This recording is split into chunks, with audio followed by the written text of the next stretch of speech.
We're all in awe of these guys. It's just wonderful to see all these legends together. I can't believe it.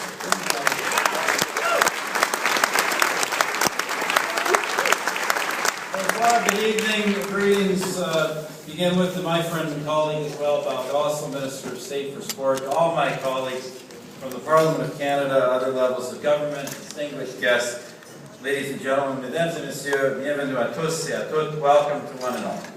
Let me begin by congratulating all of the organizers. I know Ronnie Ellis, Dennis Hall were involved, recognizing the generous support as well of George Georgopoulos and Vito Geo. Thank you to everyone who had a hand in arranging this amazing event.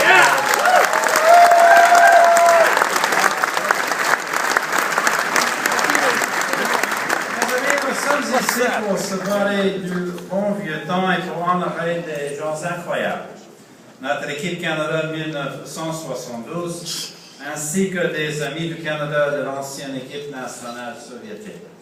Friends, we're here for old time's sake, to honor some great people, our Team Canada 72, and Canada's friends from the former Soviet national team, and I know there's a lot of all of them here tonight. I want to say, first of all, that I am really honored to be here. It would be an understatement to tell you how honored I really am to be here. As many of you are aware, I've enjoyed and had my life enriched by a lifelong passion for hockey as a fan and a historian, not as a player. I'm one of the worst players ever in the history of the game, but it's been a wonderful part of my life. And like most Canadians, my love of the game started when I was young, and I remember this day very well, 40 years ago. Oh yeah. Watching Game 8 on television in the gym at John G. Althouse Middle School in Etobicoke. The teachers had long given up any pretense of holding classes. I think my father was watching this at work. My mother had stopped vacuuming for a day and was watching the game at home. And we were packed to the rafters. You know, the fire marshals probably should have been called in, but the truth was they were too busy at the fire hall watching the game. They weren't answering the phones. The tension, as you all remember, those of us who are old enough to remember, the tension for 3 long hours was unbelievable until those very final moments when Foster Hewitt and René Lecavalier described, in words I know we can all recite like it was yesterday, a debut de Henderson. Henderson has scored for Canada.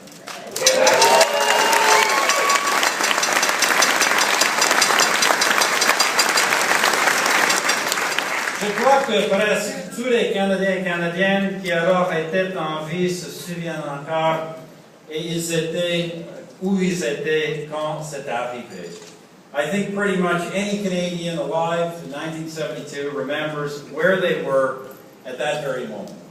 And now, 4 decades later, to be among all of our heroes, what a very real privilege for every one of us. I'm going to be asking for autographs later. I'm not kidding you. Sadly, some members of Team Canada 72, as was noted, are no longer with us. Gary Bergman, Bill Goldsworthy, John Ferguson, Rick Martin. Gone, ladies and gentlemen, but certainly not forgotten. And on behalf of all Canadians, I should like to salute as well the memory of the former Soviet players who've also passed away. They too are in our thoughts tonight, and their legend also lives on. Now,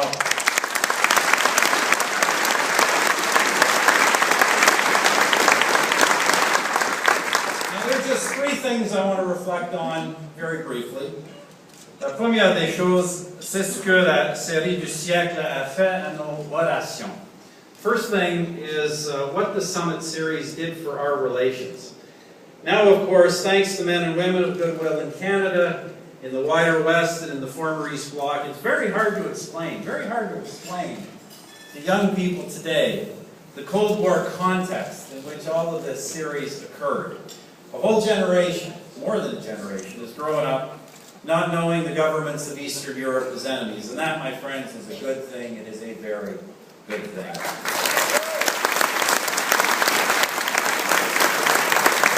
But the truth is that during the Summit Series, more was going on than what was happening on the ice. Canadians saw it all increasingly as more than just hockey games being contested, but also conceptions of society, systems of government.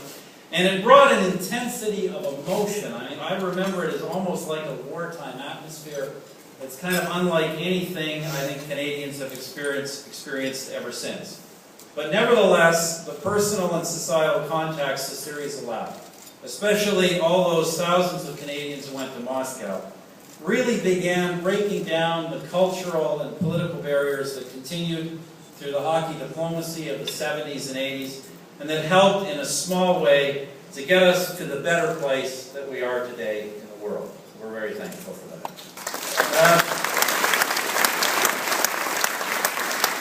La deuxième chose que j'aimerais souligner, c'est ce qu'a fait la série du siècle pour la fierté canadienne nationale.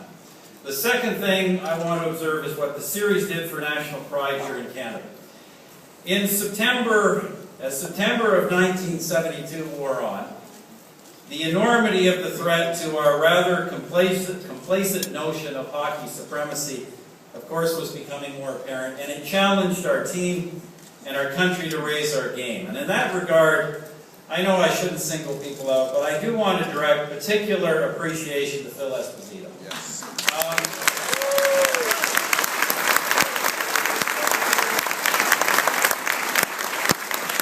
Every situation like that needs a leader, and Phil, you became that leader. We all remember that inspirational moment at the end of Game 4 when things weren't looking very good, when people were very unhappy, very angry, in despair almost, and Phil got up there and reminded everyone, we came out here because we love Canada.